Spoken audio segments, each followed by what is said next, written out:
Hey, welcome to 5 easy ways to follow up with prospects. I'm Mark Hunter, the Sales Hunter. We got a great audience online, according to emails I've been receiving from people. So, hey, if you're watching right now, chime in with what country or what state you happen to be in, and I'm going to get that flashing up on the screen. Every week, we seem to get more and more people. This is absolutely terrific. What I'm talking about here today is how do we follow up with prospects to keep them engaged? Because this is one of the challenges. Yesterday, I was speaking to 600 insurance agents, and we were talking about this very issue. And it's crazy.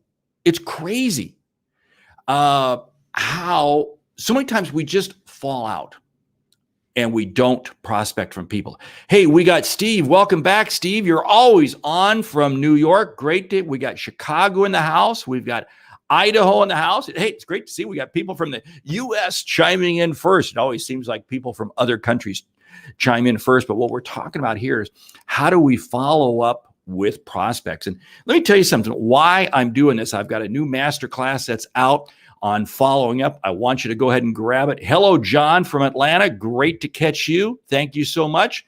And really what we're doing here with this course is really showing you, walking you through step by step. And if you get signed up now, you get exclusive free access to the webinar I'm doing where I reveal. And hey, here's somebody special, Omaha, because that's actually where I'm at right now. I happen to be in Omaha over the last week. Last week I was in Spain. Yesterday I was in Kansas City.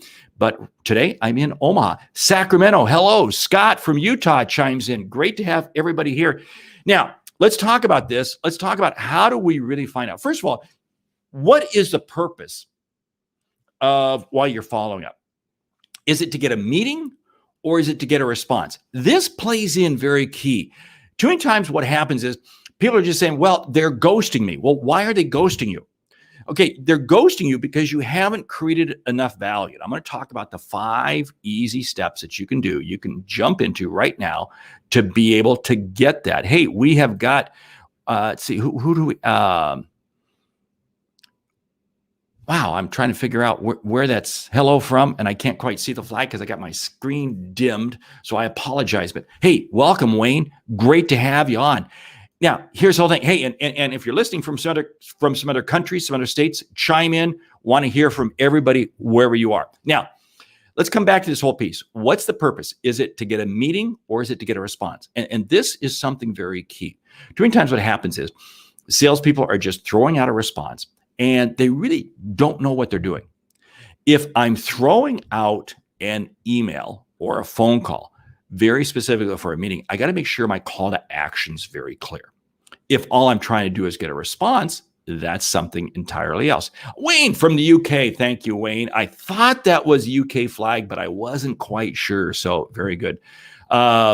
Steve, it's amazing. You've jumped across the border to Canada. I was thinking you were in, I see you. You're right there on the border. You just stepped across the border to Canada. Steve, always great to have you on board with us. Okay, now, meeting or response. This is going to change dramatically how you choose to respond. Let's jump into the 5 things, and I'm going to have you sit tight for number 5, because number 5 is kind of the real hack method I use, and I used it this morning very effectively. So stay tuned for number 5. Number 1, ask question of keen interest. Now, this is one that I can use to either get a response or get a meeting. But here's the key thing. I've got to put in the, if it's an email, I've got to put in the subject line, what is the question? And I'm probably going to have to shorten that because, again, I can only really get about 30 or 40 characters. That's quite all right. And how Steve is saying, sorry, hey, well, you know what? It's okay. That just demonstrates you're Canadian. No, I'm kind of joking on that one. Hello from India. We got India in the house. Great to have you. Great to have you with us. Here's the situation. Ask questions of keen interest. I want to ask you a question, but I can't say, did you see my email last week? No. What I'm saying is, hey, how are you going to respond to the change in regulations? How are you dealing with this issue? How are you dealing? You just announced a new plant you're opening up. So the question might be, how is your staffing coming for the new facility? You see, I want to ask a question that is of relevance to them. Now, if I don't know them well enough, hello, Luther, great to have you from Lubbock, Texas, the great state of Texas, always good. Here's a piece. If I don't know enough about them, I'm going to ask them a question about their industry, but it's got to be something current. And this is the key piece. I'm going to get a better response the more current and timely I am to what's happening in the industry. If I just throw out some industry broad question, they're going to say, yeah, it's a salesperson. But if it's something specific to what's happening right now, today, or this week, or this month, something that the industry is caught up in, maybe it's a supply chain issue, maybe it's something of that nature. I was dealing with a retailer the other day, and we'd had a pretty good conversation. And I popped him back a note. I said, okay, how much of your stuff is on the 100+ ships that are parked offshore that can't unload? And he sent me back a note. He responded back to me within a few hours, and it was, LOL. I don't know, but I have a feeling it's a lot. You see, what I was able to do is I was able to share with him and ask him a question regarding something very, very relevant. Right now, there's over 100. When I sent that note, it was like 114 ships offshore, 50 plus just off the coast or the port of LA alone. And what does it do? This is of relevance. So I want to engage with relevance. Now, in that instance, I was just looking for a response. I wasn't looking for a specific meeting, but I could if I said, hey, how are you dealing with the goods? What's your strategy to get around that? I've got some ideas. Let's connect for a meeting. You see, in that case now, I've put a clear call to action that I want a next step meeting. So the way I approach this is, one, I ask them a keen question that is relevant to them specifically. Two, if I can't, I get them something close to their industry or their company. Hello, Austin. Great to have you with us. Hello from Copenhagen. Always good to have Copenhagen. Always good to have Europe in the house. I was just over in Spain a week ago, and absolutely terrific to see what's happening from a business sales standpoint in the entire European area. I was working with a large group, not a large group, a large company, but a very small group of people that represent many of the countries there in Europe. Let's jump to number two. Number two, share an insight and ask for opinion. Okay, this takes number one and just goes further. Here's a strategy that I love to use. In fact, right now, if you're watching this on LinkedIn, you may have seen my LinkedIn poll where I'm asking, how many times do you follow up? Well, there's a very specific reason why I love asking questions like this. And every week I put out a new question, because what I do is I use the statistics from that. I use the information I glean from that, and that becomes a keen insight. That becomes an insight that I am able to share. You see, I'm able to now take that information, because right now it's only 1 to 3 times I'm going to follow up with a prospect. And I can use that when I'm talking to VPs of sales or emailing VPs of sales or leaving voicemails. Hey, I just ran a survey. And it's amazing. The number one is that salespeople are only responding 1 to 3 times. What's happening in your organization? Let's talk. You see, what I'm doing is I'm sharing with them an insight that's relevant to them. And I'm asking for their opinion. Hey, how do you think your sales managers would respond? There's any number of ways that I can express that, but I do that with LinkedIn polls. Now, I can do the same thing with information I find on the internet. I can find this. But here's what I found. Using the word opinion is really powerful. We have Argentina in the house. I was going to say good evening, but no, it's still good afternoon there to you, Monica. Great. Same thing, Ricardo. We got South America in the house from both sides. That's absolutely fantastic. You see, what I'm doing here is I'm asking for their opinion. This is really key. Right now, because of COVID, because of everything going on. It's amazing how people have just been kind of cooped up. And as a result, people want to share their opinions. So I don't hesitate to ask for their opinions. And I can do that in a WhatsApp message.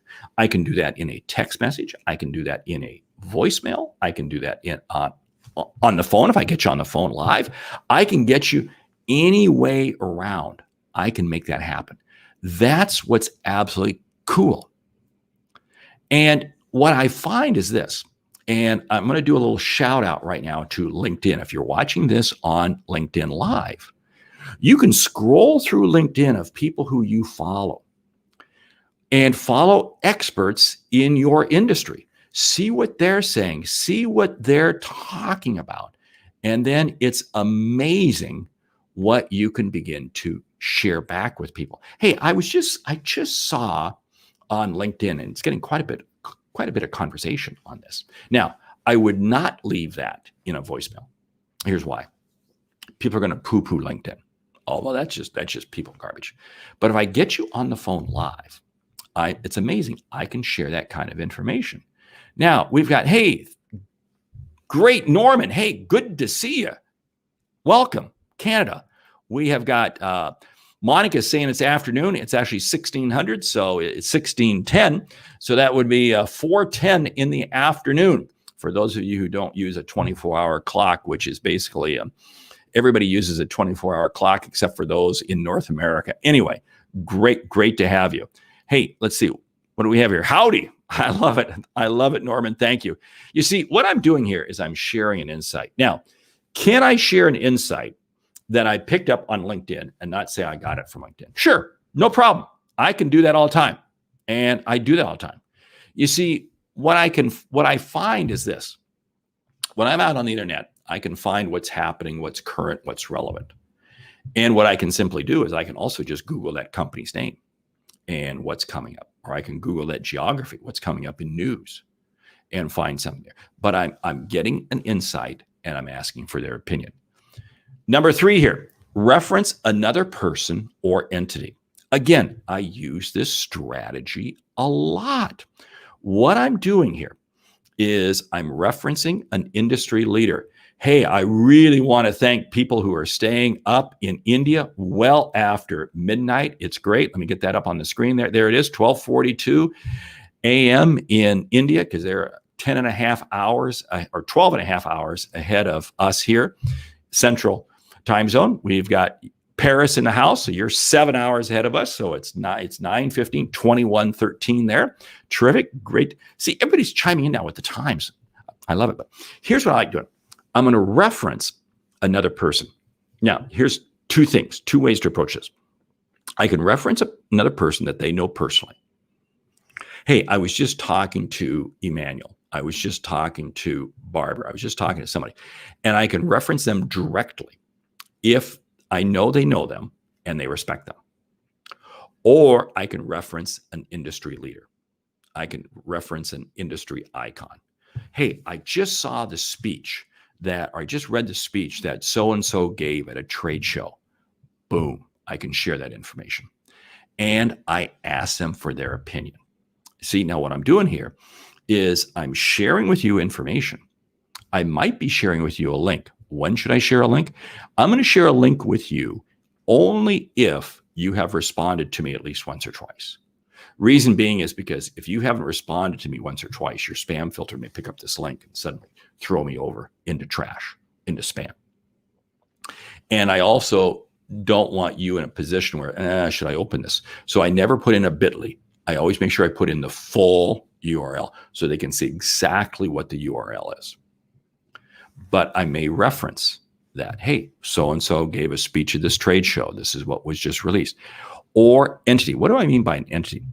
The trade association. What are the trade associations that they belong to, or they should belong to, or could belong to? I like this approach. There may be trade associations that this company you're trying to get into belongs to. So I'm going to monitor that trade association. And there may be a spokesperson in that trade association who says something. Wow, boom, perfect. I can reference that person. I can reference that, and I can run with it any number of different ways. I can run with it asking for their opinion. I can run with it, just asking them a question on how they've. There's any number of ways, but I can keep using this approach. You see, what I'm doing here, if you notice this in 1, 2, and 3, everyone has been very specific to them. And I'm never sending out a message that says, I'm just following up, I'm just checking in, or I want to bounce this to the top of your email. I hate those. I hate those. You know my line when people say I'm just checking in, you know how I respond. I say, I didn't know I was a hotel. And oh, by the way, your room is not ready. Check back in 20 years. You see, here's the whole thing. If I can't bring new insights on every message, I'm not creating value. This is why I never repeat the same message. We've got Colombia in the house. This is excellent. We got South America very well represented. We got both the Atlantic and the Pacific, and we've got the northern part. It's absolutely terrific there. Great to have you. Now, here's what I'm going to call out here. When I reference another person or entity, I'm going to make sure that I also start following them on LinkedIn. Now, here's why. Because if this person does respond, I want to make sure I'm catching up on the latest insight. I want to make sure I'm catching up on the latest information. Or I'm going to do a Google alert for that trade association or that person. Because now what happens is, if I reference somebody and I send you a note, and we'll say you don't respond, but a week later, I see that person has done something else that shows up in a Google alert or LinkedIn. Guess what? I can say, hey, I just saw some more information on this. Now that person is going to sit there and say, wow, Mark is really wired into my industry. Mark is really wired in. I can follow up as frequently as I have new insights, new information. Number 4, use multiple methods. This sounds so basic, but I go ballistic on this for one very simple reason. Too many people rely only on email. They only rely on email. I go, people, you're losing business. When I'm following up with people, there are some people right now that I'm following up with, and I'm using email, I'm using telephone, and I'm using social media. Now, how am I following up with them on social media? The social media I'm using is LinkedIn, because I'm pretty much B2B, okay? So I'm following up with them on LinkedIn. I'm following them on their feeds. And if they post something, a couple of people do, a couple of people don't, I post it. But I'm also sending them a valuable LinkedIn message or a first message if I'm not using LinkedIn mail. In other words, I'm sending them a direct message by way of LinkedIn. Now, here's what I found here. I got to make sure that the message I send you from an email perspective and the message I send you by way of LinkedIn is different. So I've got to craft 2 different messages, but that's okay. Because if I'm dialed in enough on you and I know my ICP, ideal customer profile, I've got plenty of information that I can share, that I can keep pushing out, that I can continue to do it. And it's very, very comfortable for me. Can I use WhatsApp? Yes. For those of you outside of the US and Canada, WhatsApp is really almost the number 1 communication method for many areas of the world. And whether that be in a text form WhatsApp or voice, I can use it. But I want to make sure that I'm using multiple methods. Now, let's get to number 5. Number 5 is a great hack, and I'm going to show you how I use it right here, right now. It is inside and outside of your CRM. Here's what I find happening. Too many salespeople, what they do is they rely on their CRM. Oh yeah, well, my CRM is going to tell me that I need to respond back to this person every week. Now, here's what I find about this. Nobody ever jumps the circuit on their CRM. If anything, they fall behind. Go ahead and admit it. You may have 8 or 9 follow-ups today, 8 or 9 follow-ups tomorrow, and da, da, da, da. And what'll happen is you get busy and you only get a chance to follow up with 6. And you wind up punting. You wind up not following through enough. And what happens is this cycle becomes more and more and more. So when I say inside and outside of CRM, I have a special list. I have a list right here, right next to me right here, of 6 major entities that I want to do business with. 6. Now, they're in my CRM. I have multiple contacts. I happen to use Zoho. Zoho is the CRM system that we use here at the Sales Center. And we use it. We like it. And it triggers. I have activities set up and it triggers me. But I keep this list here of 6. Now, here's the reason I keep this list here of 6, because I may have a follow-up that's not going to occur for another 3 or 4 days or another week. But by keeping this list of 6 right here, if I see something of interest, I'm on it. I'm on it right away. And I jump the CRM system. Now, I'm logging that. I'm doing that through CRM, so it's recorded in there. But see, what I'm doing is I'm trying to stay absolutely relevant to these top players. Now, let me give you an example of this. I can't do this with everybody. I've got a number of different companies, a number of different entities that I'm prospecting. I'm always prospecting. And it's very interesting, but there was one that triggered a follow-up from me in my CRM system on Friday. I called and I popped him a note. Okay. And the activity was logged and it was to be a follow-up tomorrow. Okay. Tomorrow, Thursday. It's in the right sequence for this type of prospect. I got an email back from the person this morning. Yeah, I got an email back from them this morning. I immediately popped back, but they weren't on my list. They weren't one of the 6 on my list. See, because I can't sit here and police and monitor 20, 30, 40. No, I can only really monitor. And I have 6. I really should only have about 5. But I always keep that little cheat sheet there. So if I see something of interest, I don't hesitate to pop out. Totally agree. Many customers preferred WhatsApp in communication. You're right. It is.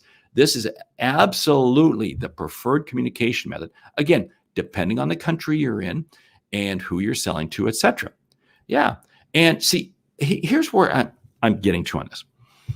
My whole premise is I am communicating with people the way they want to be communicated. Hello, Robert. Great to have you on today. Here's the piece. I have to make sure that I'm reaching out to you in as timely a manner as possible. So let me come back to this whole thing. This morning, I was out on the internet just checking news for just a couple of minutes, and I saw a piece of information relative to it. So what did I do? I immediately shot that out to 2 or 3 prospects in this one particular company. But see, if I had not had that right in front of me, I probably would have missed the opportunity. But it was a very timely piece of information. Yeah.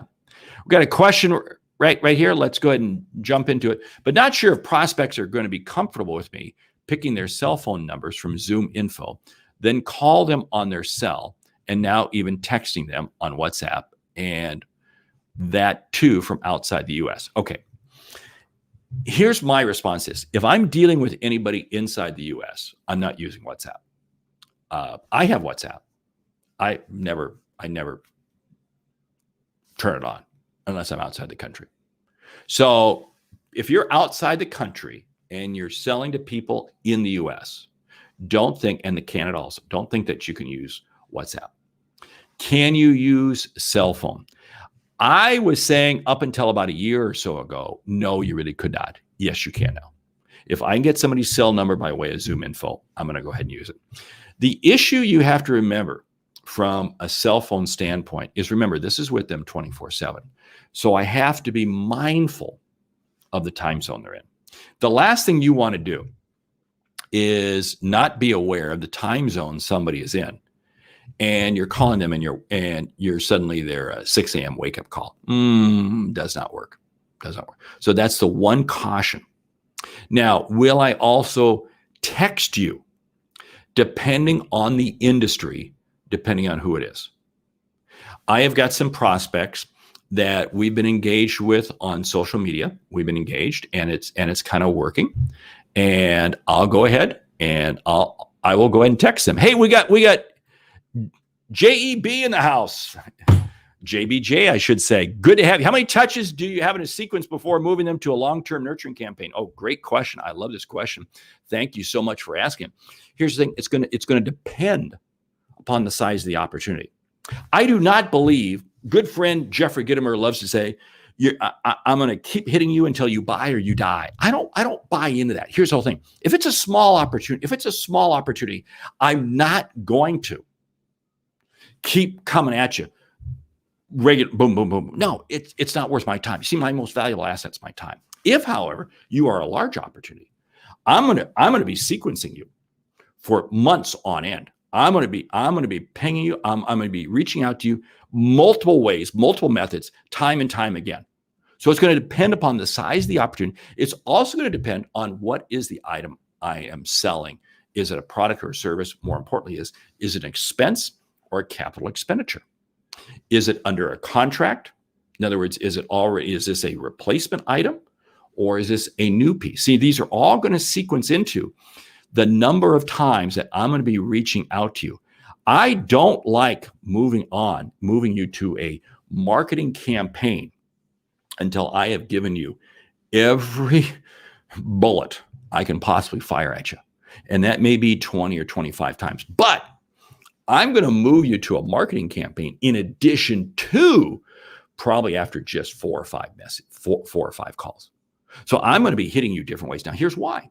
My marketing campaign is going to be coming at you from different servers, see, versus my emails. I'm going to be catching you with these emails over here from this server. So I want to be catching you on multiple platforms. Here's what you don't want to do. You don't want to be sitting there having the content that's going out in your marketing campaign being the exact same thing that you're emailing them on, or you're leaving them voicemails on and so forth.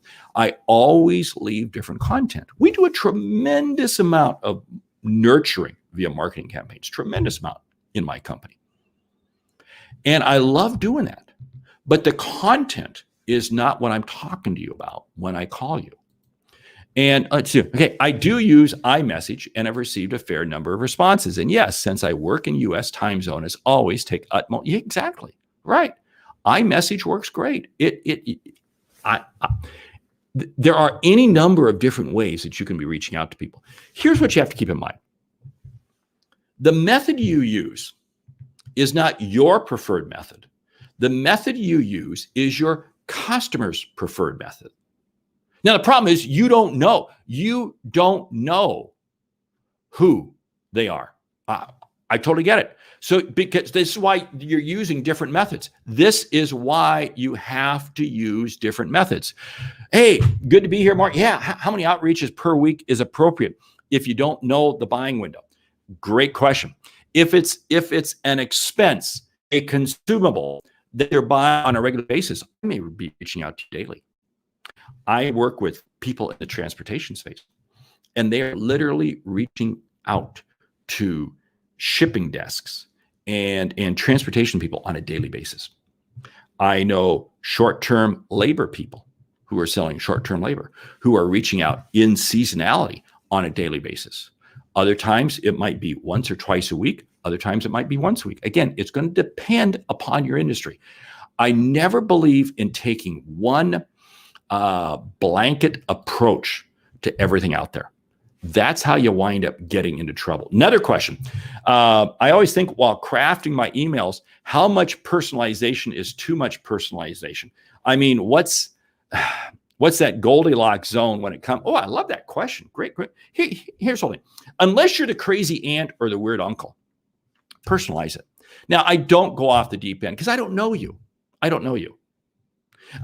I find this almost insulting when I hear people taking this, hey, how you doing? Okay, I live in Nebraska, okay? Husker football. It's been painful the last 25 years. Don't go talking to me about Husker football, okay? Don't, please. It hurts. It's hurt. You see. So I'm going to personalize it but only to the degree that I know you. What I will not do is I will not be formal in terms of addressing you as Mr. or Sir. I will not. I address you as first name only.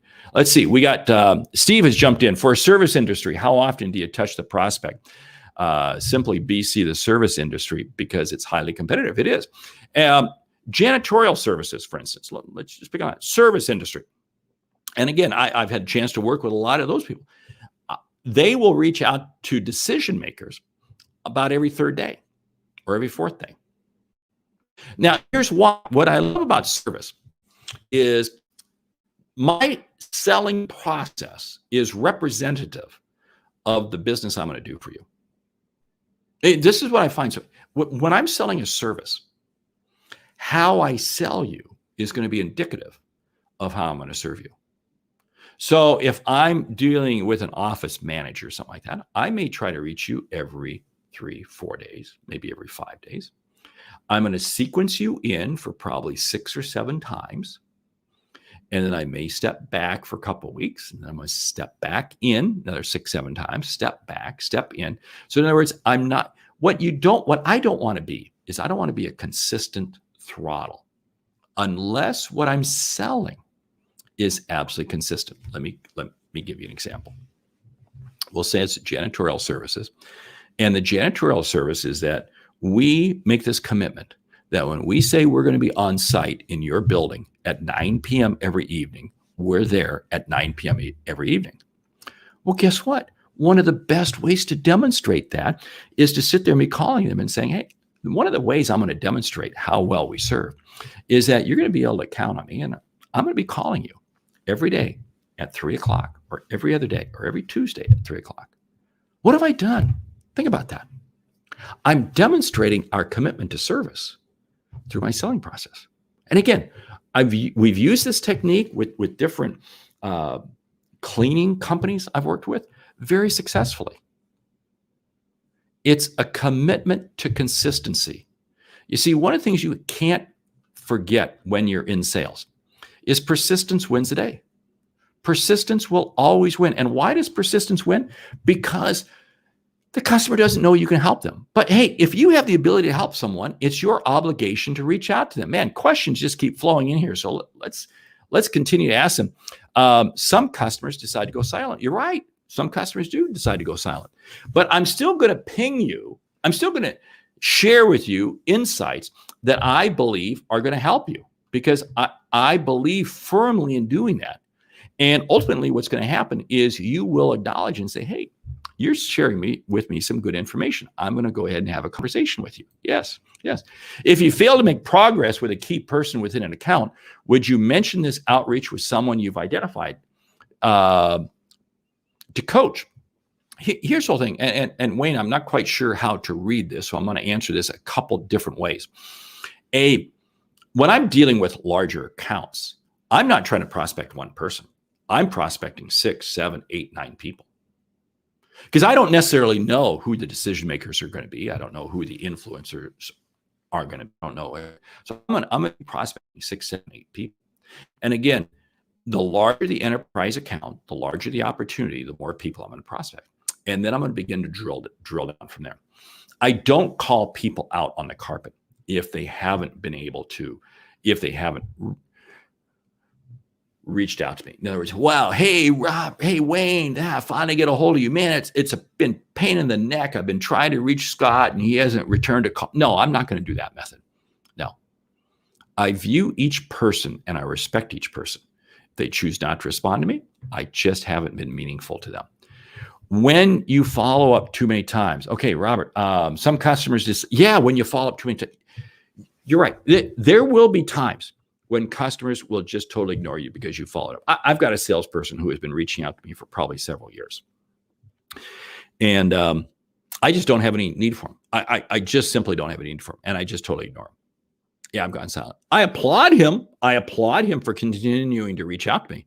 But I just blow off. He will leave me a voicemail about once a month, twice a month. He'll leave me a voicemail. I don't even listen to him anymore. But you know what's interesting? I know the company he works for. And you know what's interesting? If I ever do have need for their service, I'll call him. I will, because the guy's been persistent. I'm not upset at him. He's just doing his job. See? So to a certain degree, my silence is still earning him an opportunity. I'm a mortgage lender working with realtors, CPA. How often reach out per month? I'll tell you what, right now the market's hot. You got to be reaching out to them 2-3 times a month. I would not hesitate at least, but share with them new insights. Hey, here's what I'm seeing in this zip code. Here's what we're seeing. Here's what we're seeing from these appraisers. Here's something. Share with them information that they in turn can share with other people. You may be talking with some appraisers and they share with you some insights as to what they're seeing in the appraisals that they do. Okay. How can I share that with other people? There may be people, CPAs, as we look at the federal government looking at tax law changes. What are you hearing? What are you seeing? I can share that. See, as I want to be seen, Steve, you want to be seen as the conduit of information. When you're seen as a conduit of information, people are going to bring you business. Address all methods by their first name only. Yes, but there are a few exceptions. Okay. In other words, if I'm dealing in the medical profession, I will always doctor in the person's last name. Okay. If I'm dealing with judges and so forth, it's going to be Your Honor last name. And there are some areas of the country where it's always, not countries in the world, in the Caribbean, for instance. I do a fair amount of work in the Caribbean, and it's always Mr. So-and-so's last name. So again, it's going to depend upon the area of the country, but by and large here in the US, it's first name only. And I keep it very much like that because I want them to feel like they know me. One question I get a lot is, should I reference my last email when following up? Oh, great. You know what? I really don't, because, here's the whole thing. That last email must have sucked. Okay. That last email must have sucked. And they just didn't buy into it. So why do I want to call up something that sucks? I'm just sharing them with another piece of information. I'm going to share with them again. And if I share with them, oh yeah, clearly you didn't. I put this in the last email to you. What's that make you feel like? Oh, you're saying I don't keep up on my email? To me, it's a little bit defensive. I may bring the insight up again. I may bring the insight, the same insight, just worded a little bit differently again, but I'm not going to tie it back to that because I just feel that happens to be insulting. Boy, great number of questions. Let's keep rolling. Let's keep rolling through the questions. Hi, Mark. Do you have advice for prospecting to Fortune 500 companies for security software going peer-to-peer, invite, CIO, CIA? Veto method. Yes. Very important, top officer. Yes. Here's the whole thing. In fact, I'm putting out a masterclass on this subject here, probably in December. When you're going into Fortune 500, you may have to go into 10, 12, 14 people. Okay. Now, I presume you may be a reseller. So you may have other partners, other channel partners that you work with, and you're going to do a multi-pronged attack. And you're going to come in both from a marketing standpoint and a selling standpoint, and you're going to come in on multiple platforms. You absolutely have to. To think that you're going to go to a Fortune 500 company and go right to the CIO is probably not going to happen unless they see you as a CIO. Okay. Now, this is the whole thing. If they see you as somebody of excellence, they will accept you in. So in this case, if you're going into this CIO, you're going to have to be able to go in on the invitation, the reference, the referral of somebody else who is seen as another CIO. And this is why I do a lot of work with CEOs. In fact, it's interesting. I was just over in Spain working with a company, senior top officers. See, I'd earned the credibility to have that conversation with them because they viewed me as a top officer. I'm working with a couple companies right now that are in the process of raising north of $50 million in capital. And that expertise, that knowledge, see, I can share that. Yeah, I'm working right now with 2 different companies that are going through another round of funding. And that earns me credibility. See, you have to earn the credibility to get into that level. So that really is kind of a separate piece. I really going to have a separate conversation on that one. Man, Jeb, you're active. Hey, you just covered this. All right. Thank you, man. I love it. Say hi to everybody there at Sales Gravy. Hey, absolutely. Sheer persistence is a must. 6 follow-up. Put me right in front of CEO of JBS Foods Brazil. Yeah, there you go. Boy, JBS Foods, that's no small company. That's a huge entity. It got me 40 minutes with the yes. See, there you go. See, it was persistence. And I'm going to have a feeling that you are coming in with new messages all the time. That's absolutely terrific. Hey, a few more questions. We got to keep ripping through here because I do kind of need to end this here in just a couple minutes. How would you rate this? Is this a maybe? Share some insights and I'll give you time. Here's the whole thing. You are never going to earn time at that CEO level unless they see you as being confident and being safe. In other words, here's the whole thing. They got to know that you're going to come in and not waste their time. So if you're coming in talking tactics, you're gone. At the C-suite, they're talking strategic. They're talking, remember, they have no budget. There is no budget in the C-suite. But their whole issue is how do they overcome the issues? But here's the whole thing. I can't make it look small. I have to be able to. And two, the other piece is they have to see that you have the credibility. If you haven't earned your wings to fly, don't think you can fly in that C-suite. Can I use the administrative assistant? Yes, I am. Here's my key to using the administrative assistant. I'm going to ask the administrative assistant the exact same questions I'd be asking the CEO because the administrative assistant is doing one thing, keeping you out. And they're only going to let you in if they view you as having enough knowledge and enough insight. Yeah. One more question here. How about asking my CIO to make a direct LinkedIn connection to hit? Yes, by all means. See, I can't stress this enough. C-suite people are the best people to get conversations with other C-suite people. And they bring you along. This is so key. This is absolutely. In other words, I was working with a large channel partner in the SaaS space of a few years ago. And they were set up where they had the CEO and the president. The CEO was doing one thing only, out there actively promoting and developing sales. The president was the one who was running the company. And that's how the structure worked. Because the CEO could get meetings and conversations with people that his account managers couldn't get. His salespeople couldn't get, but he could. So he was the door opener. And what I tell C-suite people, your job in the C-suite is to incrementally create opportunities your salespeople could not get. Sales managers, that's your job too. Because as a sales manager, you can have meetings. You see, everybody's got to be reaching out to people at their peer level. That's how you wind up getting more opportunities there. Yes, glad you agree with that. Hey, I want to challenge you right now with this. I want to really suggest that you check out the following up masterclass. There it is, learn.thesaleshunter.com. Jump out there, grab it. I see some people have already bought it here just since we started this event here today. Absolutely terrific. But here's why I tell you this. If you're not jumping in and having an active plan on following up, you are losing business. We spend all this time and effort to try to get prospects. And we get the prospects, we identify them, they fit our ideal customer profile and everything, and then we just drop the ball. To me, that is sales fraud. Yeah. And hey, if you jump in now, here in the next couple of weeks, you're going to be able to get the exclusive early access webinar. People have been telling me they love these early access webinars because it's when I really kind of walk through, I really reveal all the hacks, all the pieces that I do. Hey, sales is not a job.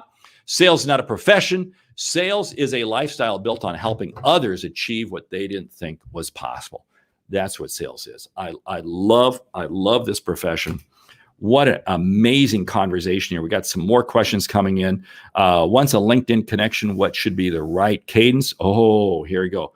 No, you do not click and pitch. Do not click and pitch.